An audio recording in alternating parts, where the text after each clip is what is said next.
Good Wednesday morning, and welcome to Ice Age TV, the internal combustion engine age YouTube channel that talks about the cars and trucks and SUVs and dogs and motorcycles. And where's all the cars? What happened to all the cars sitting here? Where's the Mustang? Where's my wife's Jeep Grand Cherokee L? Yeah, well, hey, morning there. Thanks for tuning in to my channel this morning. If you're a new subscriber or just a regular, appreciate you watching and listening to me talk and give ideas and views and things and all that good stuff. And wow, just another incredibly beautiful day up here in this Northern Virginia area. I'm right on the Virginia-Maryland line, really. Maryland's not even probably 3 miles from where I live by the way the crow flies. And just it's just incredible up here. Anybody that lives in Florida, you just have no idea how it is such a dramatic difference on the weather from there to here. And come on, let's go, Ginger baby. Cut the grass the other night, then cut the grass in the field there last night. Just doesn't end. Having 2 zero-turn mowers though, that's huge. That's a big win. It's a big win for me when you have 2 people cutting grass together. And for so many years, I spent so much time taking care of these properties, and boy, oh boy, it was just so much time. And then you just lose so much time. You lose so much time when you are doing it all by yourself and taking care of 2 properties. Yeah, that property up there as well.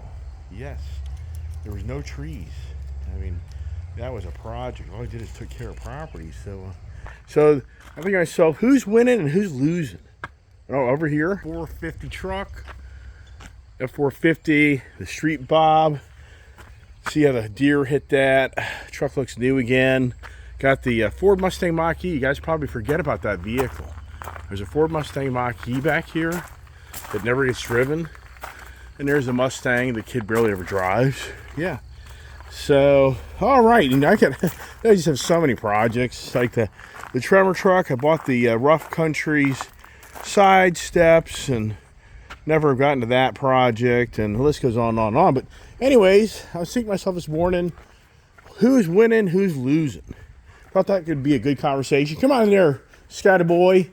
Got boxes galore of stuff and parts, and got the F-150 Lightning truck I'm working on. This truck is a winner. I mean, I know the anti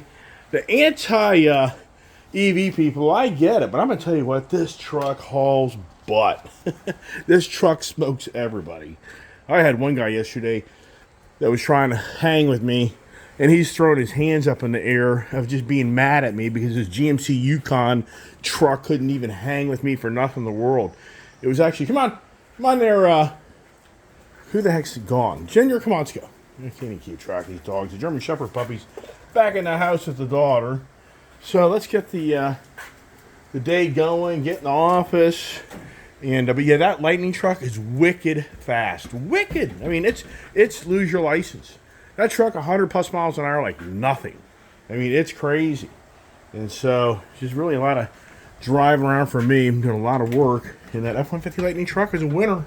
I mean, even though I know people are like, it's the electric vehicle. Come on, Pumps, get upstairs. Why are you waiting on me? You know the routine, right? I mean, it's cool. I mean, all sincereness, I could have a nice little light jacket on because it's cool. I think I'm even going to turn off my fan because it's that cool. You know, it's the first summer that I didn't get my pool going. I just about did it, but I gave up. I was done with my well water, and I just felt like, and I'm just not going to use it. It's so cool up here. It's not really that enjoyable. So, yeah, the pool, this is the first time now for me since like 2011. I haven't had a pool or used my pool. 12 years, 13 summers. Wow, it just doesn't end, man. My workload's through the roof. I mean, it's just every day, all day. And thank God I got my kid, who's a very strong girl, that can help me run this business right now. It's just down to one-man show. Another key guy, sadly, he has throat cancer. Wow. He's worked for me for 30. He's worked for me for now 21 years. And just sad. I've known him for 30 years. I've known him now for like 31 years. I believe, or 30 at least. And a big tumor in the butt. So I had to come home in emergency from Florida here 2 weeks ago on that Monday because my key guy that was here helping maintain the business calls me and he's going to the emergency room with a major tumor in his throat. And sadly, just wow. And supposedly it's in his... I don't know all the exact details. He's been operated on. He's at home recovering. He texted me yesterday saying that he's trying to get things in order to come back to work. And I'm like, wow. I'm just like, wow. It's just incredible. So prayers for my good friend and worker that's been with me for a long time. So geez, just doesn't end.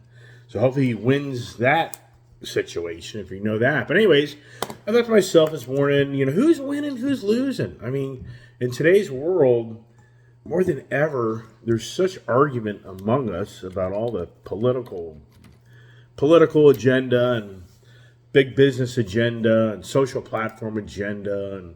And so I get to thinking to myself yesterday, why don't we just, and here's the thing, I'm no expert on this stuff. I'm just thinking out loud. I'm just taking information and trying to kind of crunch what I see and try to just evaluate. But I'm sure there's people more in depth in certain subjects and topics than me, and weighing in and making comments. That's great because we all kind of learn together. But I thought to myself, who's winning, who's losing? So on the car aspect, pretty cool. The Toyota Land Cruiser is coming back for 2024. I didn't even know this.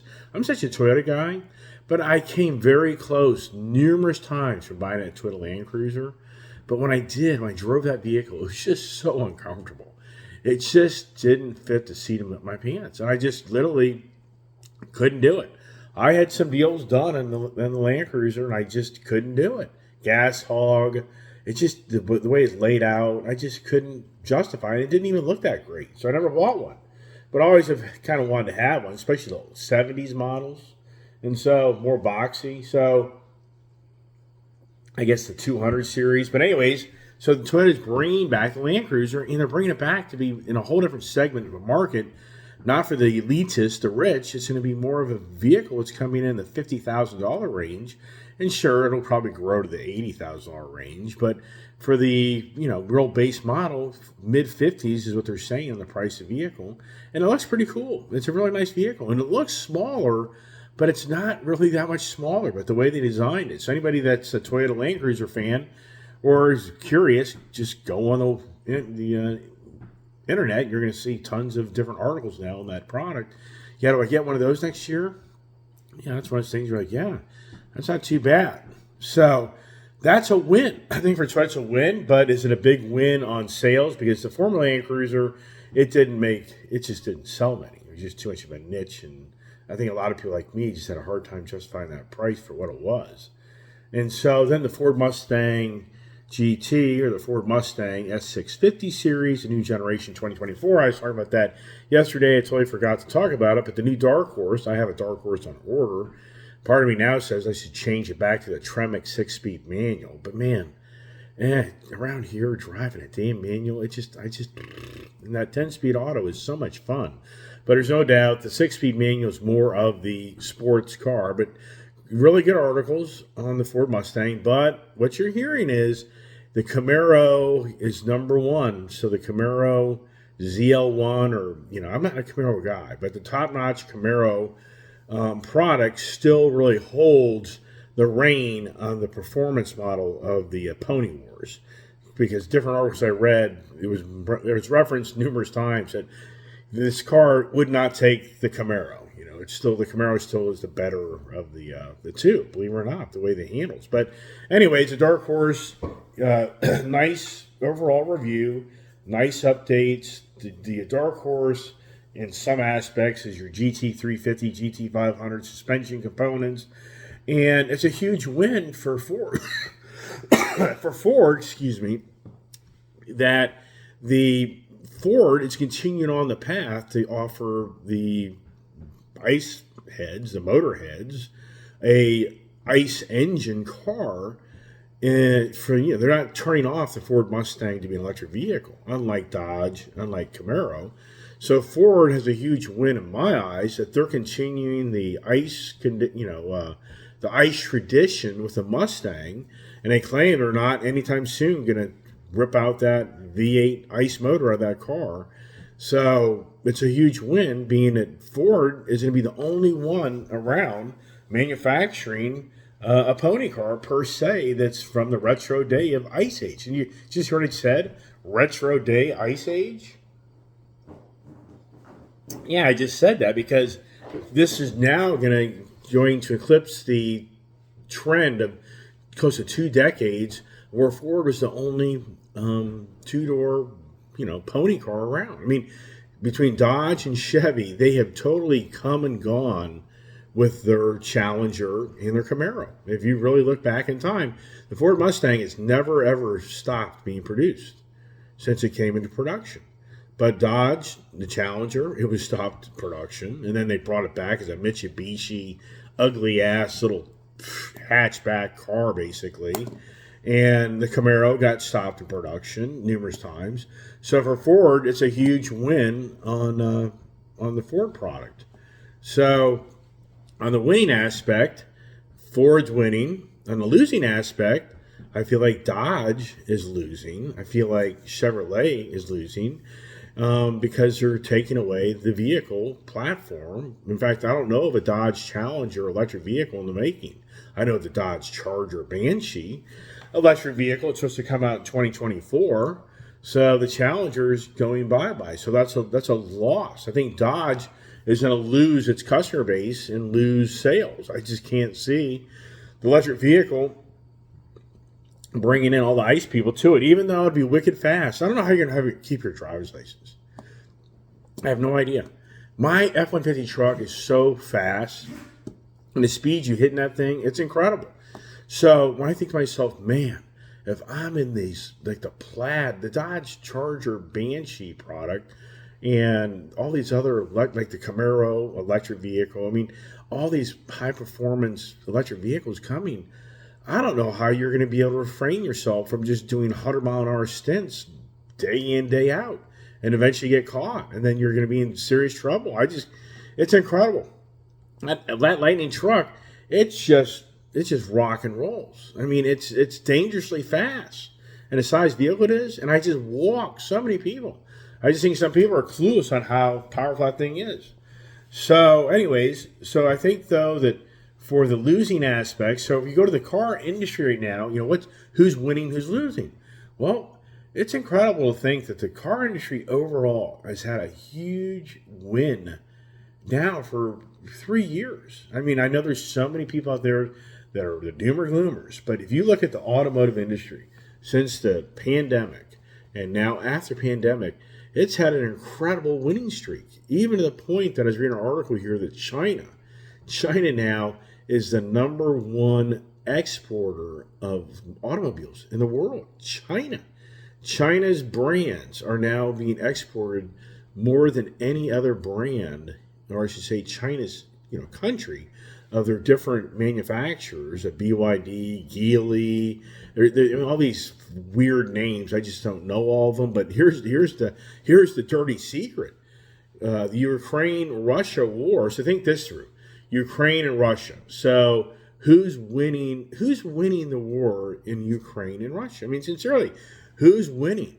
And I just step back and think to myself, have you seen your videos? You've seen all the scenes of Ukraine cities obliterated. Has anybody seen that in Russia? Has anybody seen like any major towns or infrastructure of Russia overall of just major obliteration from Ukraine? I mean, I could be wrong, but I don't think they really have. I think they've hit a few things here and there, but the point is that the West sanctions against Russia between the oil, natural gas, chip suppliers, and major Western, manufacturers have pulled out of Russia. The Chinese have picked up the pieces, and that has helped them become the number one exporter of automobiles.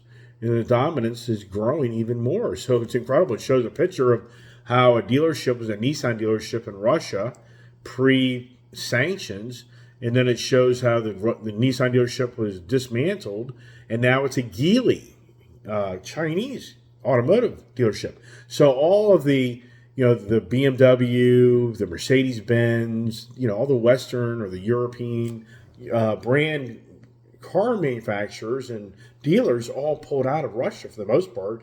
So China has set up shop over there in Russia, and now they're selling all their Chinese cars. So the Chinese are winning big time over. They've been rewarded for the sanctions against Russia. But what's really going on with Russia, anyways? I mean, is Russia really that dire straits like everybody predicted? They'd be bankrupt and have no food and have no fuel, and the list goes on and on. Is that happening? So who's winning? Who's winning and who's losing in this Ukraine-Russia war? I would have to say Russia's winning. I mean, you hear the stories of what Ukraine's done to them, but I'm not. So I don't really know. I mean, in all sincereness, I really couldn't tell you who is. I'm just not that in depth, and I just don't have the military expertise or the people to tell me really what's going on besides the general media. And it seems somewhat that it's kind of tamed down, and really the media just being focused on that all the time. I mean, so I think to myself, as I said earlier in this conversation, is we're all kind of on that. I mean, it's like the hate of the hate ever. It just seems like the hate of the hate is at such a high level in today's social platform of the views and the ideas and which party you belong to, whether you're GOP or Democrat. And I just think to myself, what's really going on there? What is winning? What is winning and what is losing? So if you think right now in our general economy, I mean, if you think about the pandemic and then the new administration coming in, out of the gate, you look at the housing market. The housing market was having a huge win. I'm sure realtors, real estate people will tell you they've had the most incredible years they've ever had. They've had incredible wins. I mean, that's my assumptions because they've had the sales of homes went through the roof. Now, here's something that's interesting. Zillow and Redfin have just partnered up to now start sharing more listings that pertain to new homes.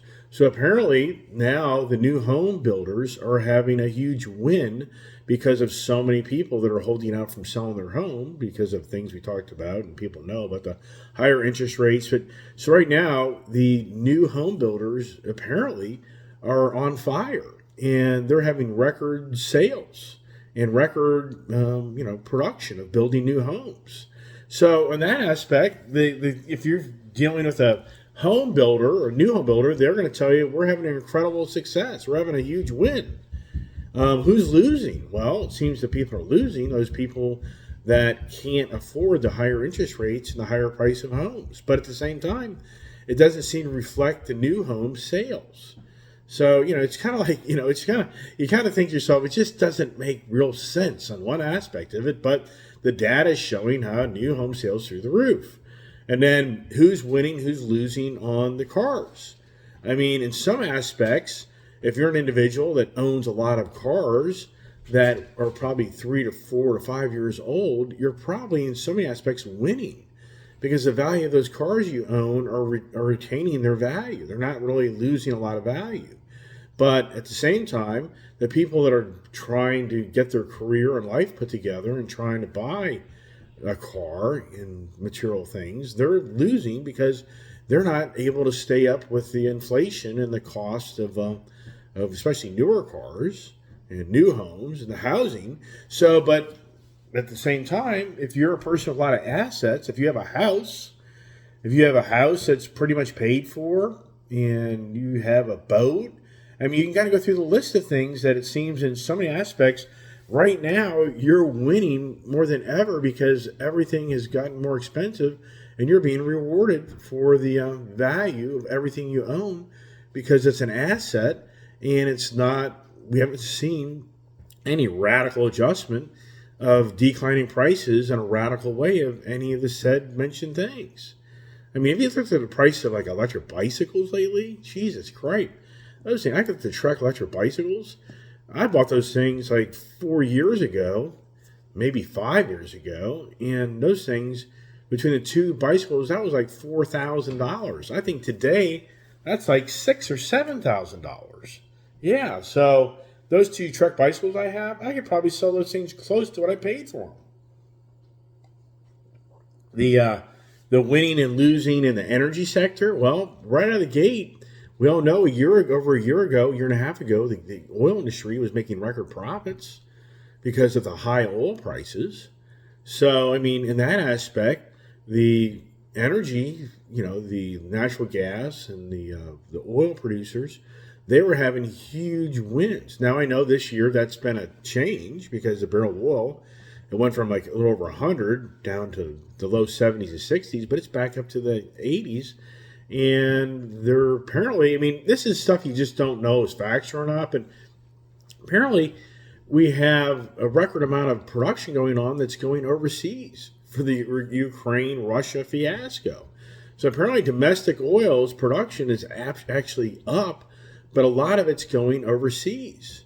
And that's the thing. Have you seen any oil producer per se come on general social media or news and complain about them losing record profits? I haven't seen that.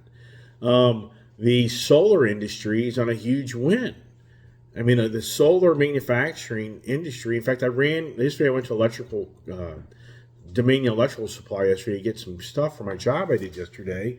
And I ran this really nice young man that does solar installations. And I started talking to him, and they're slammed. They're busy as all get out. They're installing solar he wants to do my property. He's like, give me your address and I'll give you an idea of what I can do for you. So, but here's the thing on that. I mean, that goes now back to the Inflation Reduction Act. So for people, and what I'm trying to convey this morning, right now there's so many people that hate this administration, but then there's so many people that love this administration. And there's a division between us because of the policies and agenda. But if you step back and just say to yourself, for the current times of what's going on, and yes, everything is so expensive. Everything has gone through the roof. And so in some aspects, you're like, it's ridiculous. But at the same time, there's so many companies and businesses and even people making tons of money under this administration's policies and guidelines that why would people, want to change things? And there's the challenge, because we have an election coming up in 2024, and how many people are going to raise their hand and make a decision to vote somebody else out of office and somebody in office when in so many areas people see them winning? Look at the stock market this year. The stock market is way up. And I know people will say, yeah, but this is right now. You give another year and blah, blah, blah. Well, I think all of us here for the last at least 2 years have been expecting a major adjustment in the markets, and it hasn't happened. And so back to the Inflation Reduction Act, that whole bill has incredible industrialization, government guidelines and policies to hand out monies to help businesses set up shop here in this country and to help existing businesses in this country to diversify their manufacturing to be more of a green agenda type of company, and they're being rewarded with millions and millions of dollars. And so in that aspect, it's a huge win if you're a company that's going to build electric batteries, if you're going to build, if you're going to manufacture semiconductor chips, if you're going to make electric vehicles, if you're going to make solar panels. So there's so many things that are attached. If you're going to make new appliances to be more of the green agenda style, new heat pumps, air conditioning, list goes on and on and on. So there's a huge win because of the government handout and subsidies of all this tax money. That's really the taxpayers, it's on the taxpayers' dime if these companies don't pay it back. And there's a whole article about Yellow Freight Trucking received $700 million, for the record, by the sitting Trump administration back when the pandemic set in. Yeah, under Trump's administration, they loaned Yellow Freight $700 million to keep the company from going broke because of the pandemic-related, challenges of all the freight carriers. Everybody were idled for some time because of the pandemic. But now, Yellow Freight is in dire straits and may have to file bankruptcy. But apparently the government has like a 30% stake in, I guess, Yellow Freight. And Yellow Freight has paid down a portion of that $700 million of debt that has to be paid back.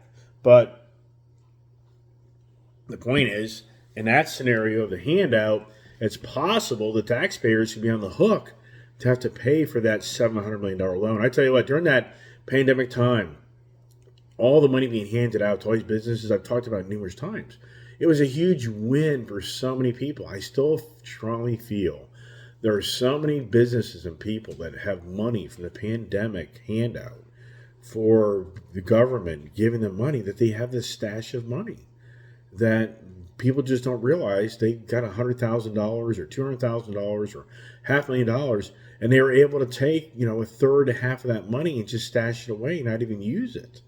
And if you did it correctly on how you use that money, then you had the right to use 40% of that money.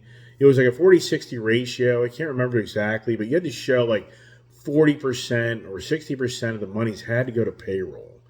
And then the other monies were kind of more of, you could use it to pay rent for your company. You could use it to buy equipment for your company. So if you got $100,000, I think $60,000 had to go showing you used that money to pay payroll. And then the $40,000 was kind of your own money. But if you got $1 million, you had $400,000 of play money. If you got $500,000, you got $200,000. And then what those conditions meant that you didn't have to repay the loan back. So that was the prerequisite for taking those government handouts back at the time. But that was a huge win for a lot of businesses that enabled them to keep their lights on. And then in so many ways, you have extra money to use in many different ways. So once again, that was a win under the former Trump administration that continued through the Biden administration. And so in that aspect, so here's the challenge for us. So many here feel like this administration's agendas are so wrong, but as I just said, there's so many people being enriched like never seen in California. Believe it or not, in California, even there's a mass, not really a mass, but there's an exodus of a lot of people leaving California. The growth of the millionaires is growing substantially. California has like the highest rate of millionaires. Like they have like 280,000 millionaires in California, and each year it's growing by X amount of numbers of people becoming independently wealthy. And then it's even incredible that it's like 3.5% are like billionaires or something like that. It's just incredible. And the incomes out there of $1 million incomes is pretty substantial, and even $50 million a year income. So California, in some aspects, I think a lot of people think that state's going broke. It isn't. Actually, the wealth is growing by leaps and bounds. And then you think about the artificial intelligence. That's a huge win right now for like the semiconductor company NVIDIA, that company that's making the super powered chip that enables artificial intelligence. So they've had a huge win over this artificial intelligence and the generative pre-trained transformer, the Chat GPT. So for us sitting here and for you watching all these gloomer doomers of the people that the housing market's over, the car market's over. I mean, you can go through the list, but at the same time, who's winning versus who's losing. If you look at the race industry in the NHRA, Justin Ashley is top fuel number one. Matt Hagan is funny car top number one. Gage Herrera is pro stock motorcycle. If you don't watch NHRA, you don't really know all these names. But man, if you go to NHRA, you see this guy Gage Herrera riding a Generation 3 Hayabusa Suzuki, Vance and Hines sponsored. This kid, he's not a kid, he's 29 years old. This guy just obliterates everybody. This guy's insane. This guy's going to go down probably as the all-time best pro stock motorcycle NHRA guy in the history of the sport. And it was a great series on Sunday out there in Washington State where Angie Smith was eliminated by him. And it was pretty cool. Angie Smith's husband, Matt Smith, they both ride pro stock. Husband and wife team. They could be racing each other. They're third, fourth points right now. Matt's third, she's fourth, I believe, or fourth, fifth. And so, anyways, the Gage eliminated her, and then it put it down to Matt Smith to go up against him for the final, trophy. And it was such a bummer because Angie Smith was so excited to see her husband hopefully beat him because she was eliminated by him. And they go to the starting line and his bike won't start. Oh, it was so bad because that was such a rare type of NHRA meetup where that played out perfectly, where Angie was eliminated and then her husband had an opportunity to eliminate him. I was so disappointed. He was so the Matt Smith was just like, oh my, you just knew all the energy was there. So all right, so who's winning, who's losing? Well, let's see here. What about the oil industry as far as the government handing out, or I should say the government releasing like 180 million barrels of oil to try to tame down the oil market, which in some ways I guess it did. But now here's the laughing, here's the concern, I guess you could say. They're not replenishing $180 million of barrels, 180 million barrels of oil they got rid of. Yeah, they were supposed to buy 6 million barrels the other day, but then they pulled because the barrel of oil is going back up. So they're waiting for that dirt cheap oil. But man, I tell you what, on the losing aspect, you just think, boy, oh boy, are we losing, in this country, are we losing the energy dominance because of like the coal being shut down? Are we really losing the energy production? I don't know. I don't know if really the domestic oil production is down as much as people think. I think it's still pretty healthy. Natural gas. But are we losing the reserves that we need in case of dire straits of a major war? Are we losing the military strength that we once had? I know one thing. Fitch, this organization that evaluates governing bodies and countries, the standings. We went from a AAA standing to a AA standing, and its main reason is because it's concerned with the governance of our country at this time. And what does that mean? What does that mean on the winning versus losing? And that's where it kind of starts to get more deep on the agendas of our rights and what you view as right versus wrong and blah, blah, blah. All right. So the video get really, really long. It just gets too much into depth. But anyways, I just thought I'd share the idea this morning that I think that overall, whether you want to accept it or not, the sitting administration has a lot of winning things happening because of its policies that are enriching a lot of people. Now, yes, I don't think anybody here, nor myself, is a fool. Does it totally go the opposite direction when the green agenda doesn't play out to, make the monies of like Ford? Ford's invested heavily into the electric vehicle market. And the winner for Ford is the ICE, the trucks and SUVs. It's not the electric vehicles. So over the next 3 to 4 or 5 years, does the reality to all this heavy investment by the IRA into the green agenda start to really show its true colors, and things don't really play out the way they thought? Wow. Yeah. Then what happens, right? Then are there huge losers? Yeah. All right, everybody. Hey, thanks for watching my video. Appreciate everybody's nice comments. And hey, share the video with some others. Just share the information. That's all it's all about. Sharing information. So I'm going to cut it there and hope everyone has a great day. Stay tuned for more adventures. God bless. Stay safe and stay tuned.